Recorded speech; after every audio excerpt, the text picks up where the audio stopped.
सलाम हिंदुस्तान दोस्तों। आज जानिए कि वनवास, वनवासी, अज्ञातवास और अज्ञातवासी को उर्दू में क्या कहते हैं। और यकीन मानिए आज आपको कई नए शब्द पता चलेंगे।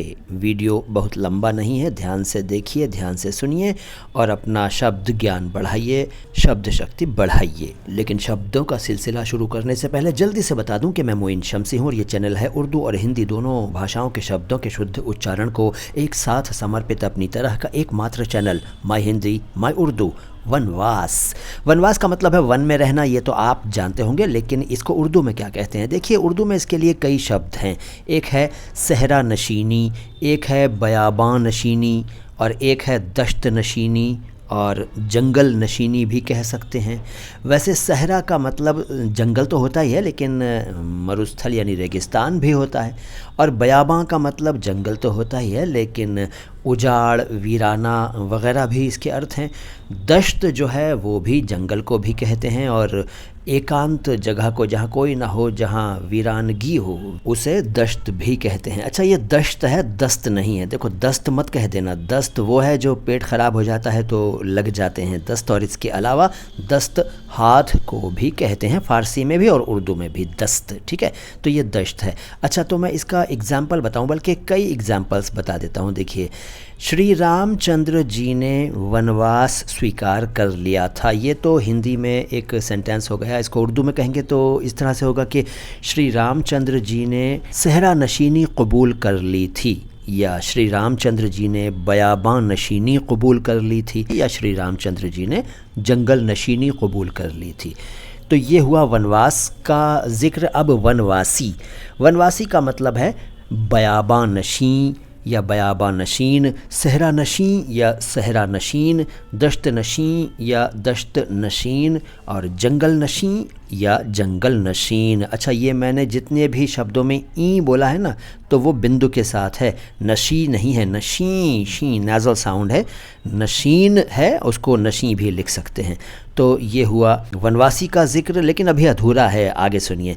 देखिए, इसको इस तरह समझ लीजिए कि जो वन में रहता है वो वनवासी तो होता ही है, लेकिन जो बयाबा में रहता है, बात वही है, उर्दू में बता रहा हूँ, बयाबा में नशी रहना। अच्छा, वैसे नशीनी का मतलब बैठना होता है, लेकिन रहना भी इसका एक अर्थ होता है। अब कोई इंसान सिर्फ बैठा तो रहेगा नहीं वहाँ पर जंगल में, है ना, तो वहाँ भी ये अर्थ, ये शब्द इस रूप में इस्तेमाल होता है, बयाबां नशी यानी जंगल में रहने वाला, और सहरा नशी यानी जंगल में रहने वाला या रेगिस्तान में रहने वाला, और दश्त नशी और जंगल नशी। इसके अलावा अज्ञातवास की बात करते हैं। अज्ञातवास का मतलब है ऐसी जगह रहना जिसके बारे में किसी को ज्ञात ना हो। ठीक है, अज्ञातवास। इसके लिए उर्दू में कई शब्द चलते हैं, जैसे रूपोशी चलता है और उज़लत गुज़ीनी चलता है, उज़लत गुज़ीनी। इसके अलावा गुमनामी भी चल जाता है कभी कभी, और गोशा नशीनी भी चल जाता है। लेकिन यहाँ आपको इन शब्दों के बारे में थोड़ी सी जानकारी और दे दूँ। देखिए, रूपोशी का शाब्दिक अर्थ तो है रू को पोष कर लेने की अवस्था। रू क्या होती है? रू का मतलब है चेहरा। जी हाँ, रू का, रूह नहीं, रू का मतलब चेहरा और पोशी का मतलब ढक लेना, छुपा लेना। ठीक है, तो रूपोशी का मतलब चेहरा छुपा लेना, लेकिन दरअसल ये अज्ञातवास की ही बात हो रही है, यानी कहीं छुप कर रहना, रूपोशी।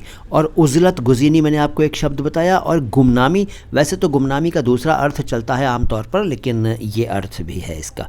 गोशा नशीनी का मतलब है गोशे में बैठना, गोशा मतलब कोना, नशी बैठा हुआ, और गोशा नशीनी गोशे में बैठना। लेकिन यहाँ जैसा कि मैंने पहले बताया, अज्ञातवास के लिए भी ये शब्द चल जाता है, गोशा नशीनी। इसका एग्जाम्पल, अच्छा, पिछले वाले शब्द वनवासी का मैंने आपको एग्जाम्पल नहीं बताया। देखिए, उसका एग्जाम्पल ये हो सकता था कि श्री रामचंद्र जी ने अपने वालिद साहब के हुक्म पर अमल किया और 14 साल के लिए सहरा नशी हो गए, बयाबां नशी हो गए, जंगल नशी हो गए, यानी वनवासी हो गए। अज्ञातवास का एग्जाम्पल ये हो सकता है कि वो काफ़ी अरसे से अज्ञातवास में है, यानी वो काफ़ी अरसे से रूपोशी में है, वो काफ़ी अरसे से, काफ़ी समय से उज़लत गुज़ीनी में है, वो काफ़ी अरसे से गुमनामी में है, वो काफ़ी अरसे से गोशा नशीनी में है। और अब बात अज्ञातवासी की। इसका बड़ा आसान है। देखिए, रूपोश यानी अज्ञातवासी, रूपोशी था अज्ञातवास और रूपोश अज्ञातवासी। उज़लत गुज़ी या उज़लत गुज़ीन यानी अज्ञातवासी, गुमनाम यानी अज्ञातवासी, और गोशा नशीं या गोशा नशीन अज्ञातवासी, ये सब चलते हैं इसके लिए। एग्ज़ाम्पल ये हो सकता है कि वो आजकल अज्ञातवासी है, या वो आजकल रूपोश है, वो आजकल उज़लत गुज़ी है या उज़लत गुज़ीन है, वो आजकल गुमनाम है, वो आजकल गोशा नशीन है या गोशा नशीं है। तो ये ज़िक्र था वनवास, वनवासी, अज्ञातवास और अज्ञातवासी शब्दों का। बाकी बातें अगली मुलाकात में। सलाम हिंदुस्तान।